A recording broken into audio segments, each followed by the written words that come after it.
Okay, welcome back to this podcast edition of Money in Politics. I'm here with Governor Tim Pawlenty, who is now the President and CEO of the Financial Services Roundtable. I'm Larry Kudlow of CNBC and National Review Online. Greetings, Tim Pawlenty. Well, greetings to you, Mr. Kudlow, and happy 4th of July. Indeed, you too. All the best on that. I want to pick up on something we touched upon last Tuesday and maybe see if we made any progress on this. One of the big so-called policy initiatives in Washington is the increase in the minimum wage, which is supposed to somehow generate jobs. I completely oppose this. I cite the Congressional Budget Office that says it's a $500,000 job loser. I think it, yes, will cost more jobs than that, particularly low-income jobs. And it also raises the base for those who already have jobs, and that creates higher business expense, which probably leads to a lower economy. Why in the world should we jack up the minimum wage? Larry, are you? Let me start and go one step backwards and ask, do you support the existence of any minimum wage? Well, unfortunately, there is a minimum wage, and it's been around for many decades. I don't support it. I have to live with it, but I don't want to make it worse. To me, if we had proper economic growth policies, we would be maximizing wages, not worried about minimizing them. Okay, but now we're getting somewhere, Professor Kudlow, because if you accept the premise that we're going to have a minimum wage, as you just did, then my point is from time to time, it's reasonable to increase it by small amounts and adjust it by small amounts.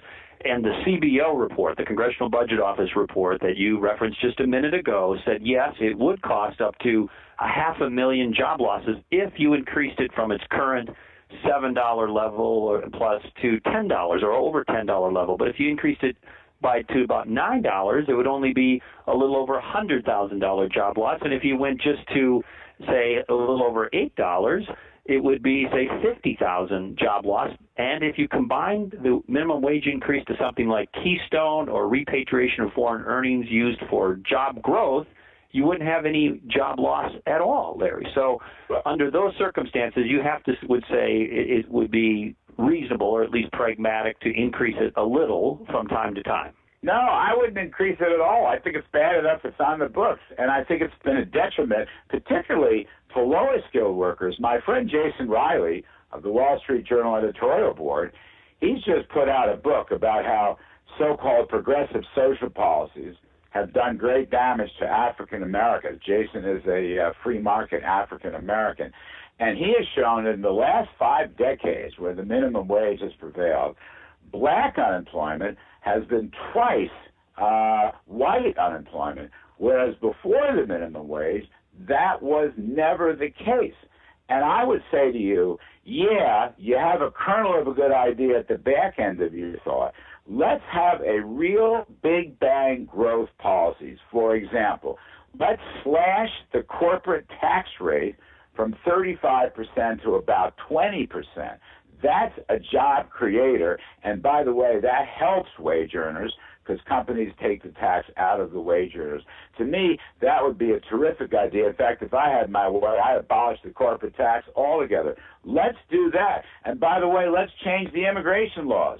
Let's increase visas for high-skilled, technology-oriented immigrants, and let's let the younger kids, the foreign kids who go to our colleges, stay in America. But now, Larry, now we are making some progress. We don't have to have a minimum wage increase. See, in a world where we have divided government and we wanted to get something done, don't you think on a pragmatic level it would be okay for Republicans and Democrats in the context of divided government where they're otherwise paralyzed to say, okay, we'll increase the minimum wage a little, but in exchange for the type of pro-growth tax reform and tax reductions, like you just mentioned, wouldn't that be an okay package in the eyes of Larry Kudlow? I hate pragmatism sometimes.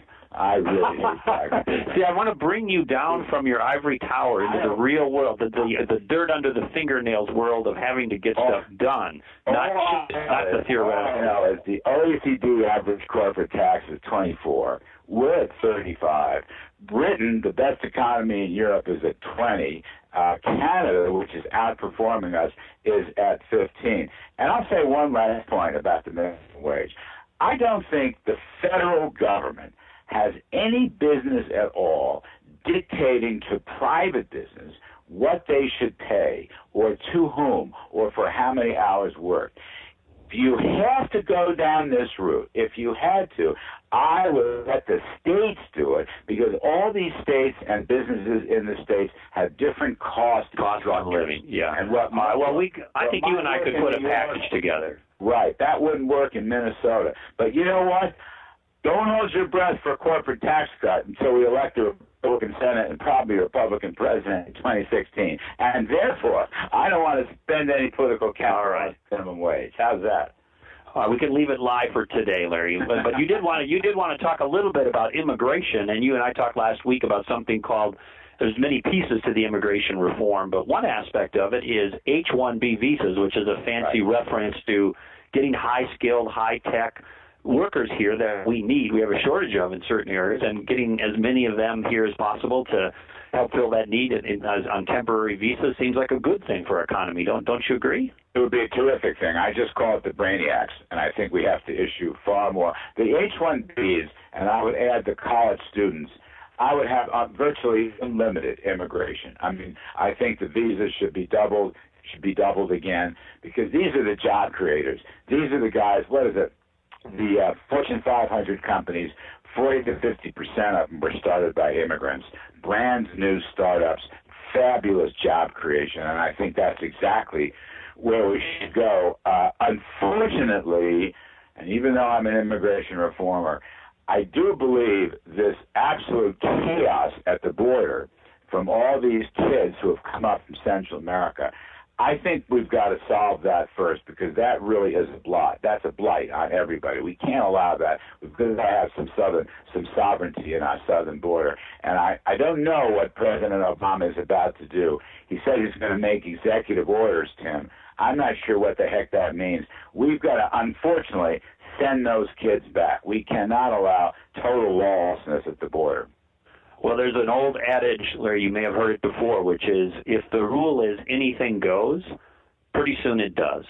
And so we need to be humanitarian and kind, certainly as it relates to these children, and treat them well, and if need be, reunite them back in their home country with their parents.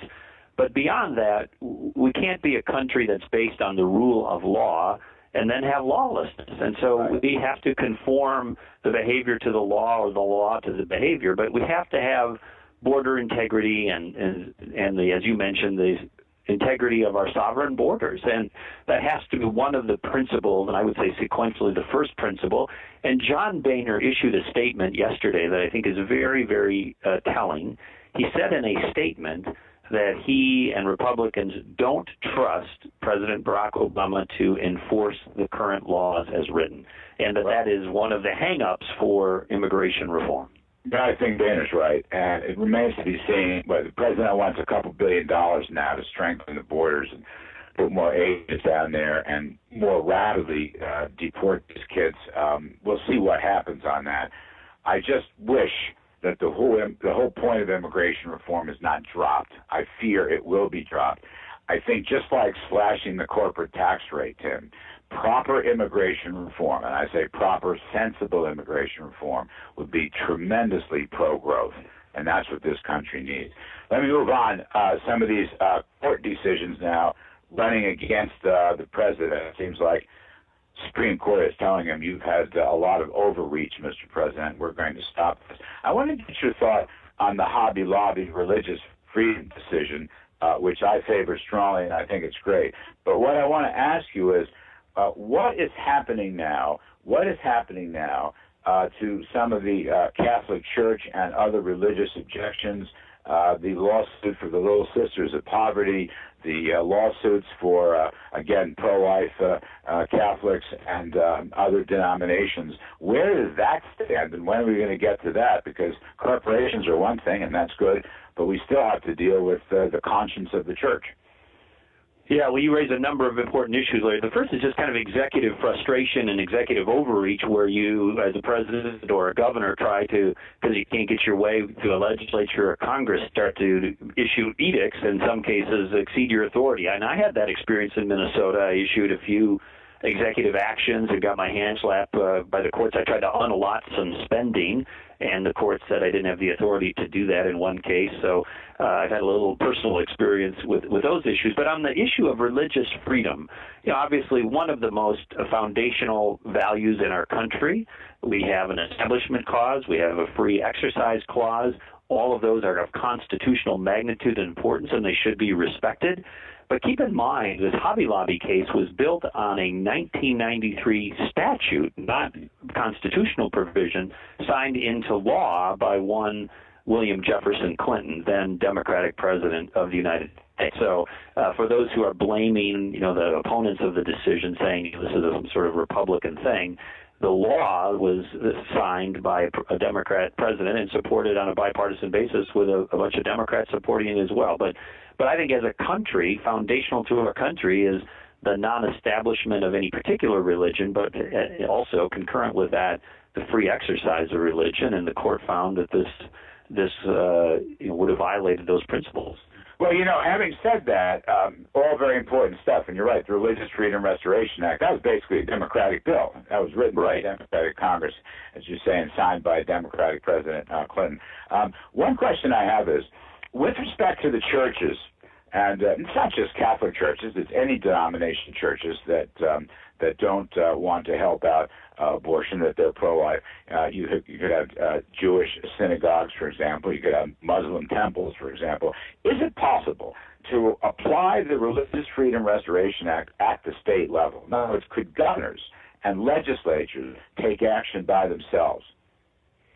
Well, I think I don't know the answer to that legally. I have to give that a little thought and do a little research. But I would think that the governors, take a pledge to uphold the law of their states and presumably the country as well, obviously. But it's a federal law, so it would be available across the whole country. So I would think that could be used as authority at the state level. That would be my first reaction to it.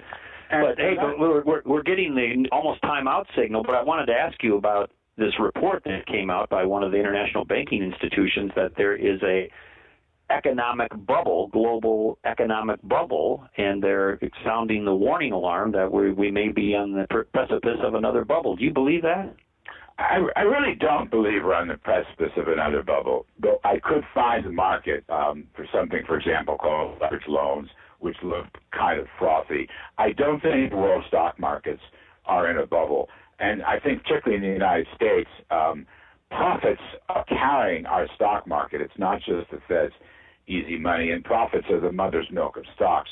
So as long as earnings are rising, I'm okay with the market. But I will say this.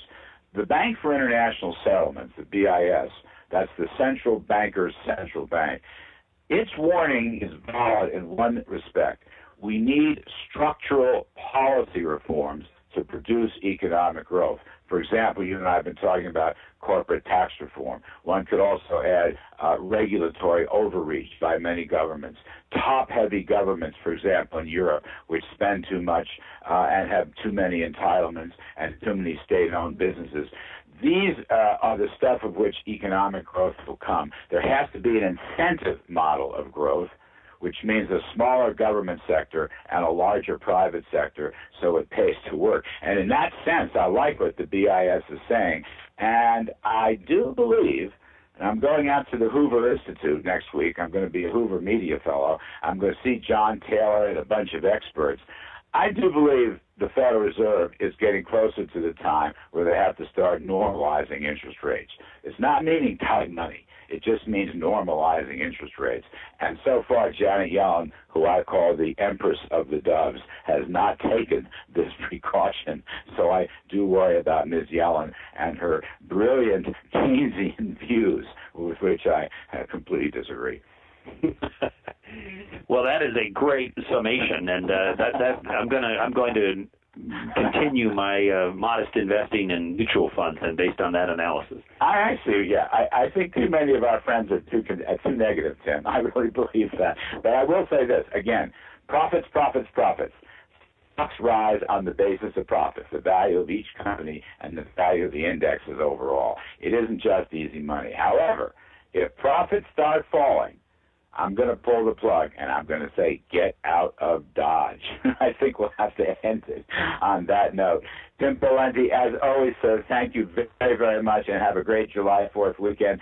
I'm Larry Kudlow with CNBC and National Review, and Kudlow and Pawlenty will be back next Tuesday.